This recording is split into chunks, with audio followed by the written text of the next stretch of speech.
My journey to becoming a therapist started when my dream life fell apart.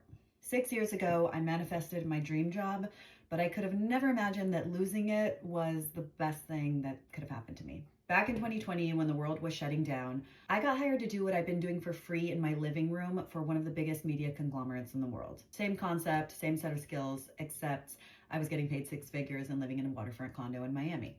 Not a bad deal. But I had been obsessively asking for this from the universe. And turns out manifesting works, okay? It's a fucking real thing.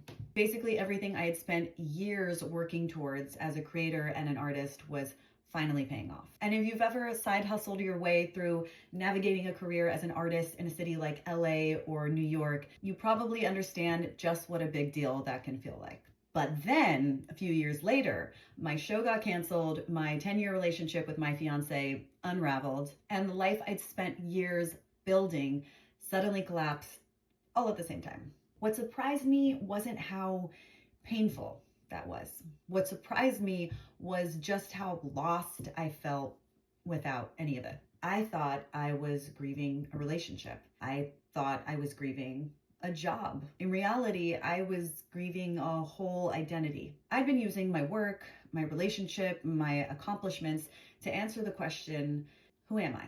And then when those things disappeared, I didn't have an answer independently of them. And that's what set me on a years-long journey of self-exploration, which sounds really cute, but it was actually like a massive kick in the ass.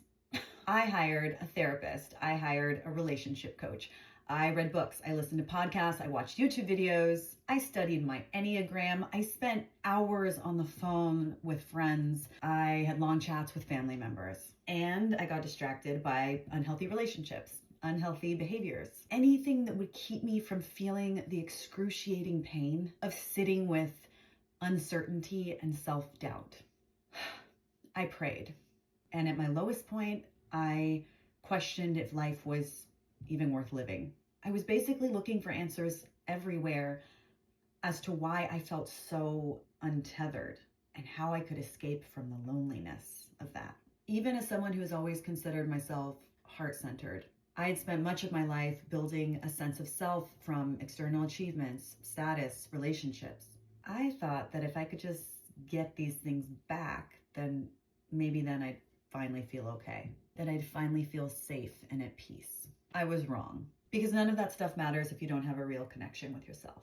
When you prioritize external sources of validation, you become a slave to those things, and you will likely self-abandon in an effort to maintain them. In some ways, manifesting my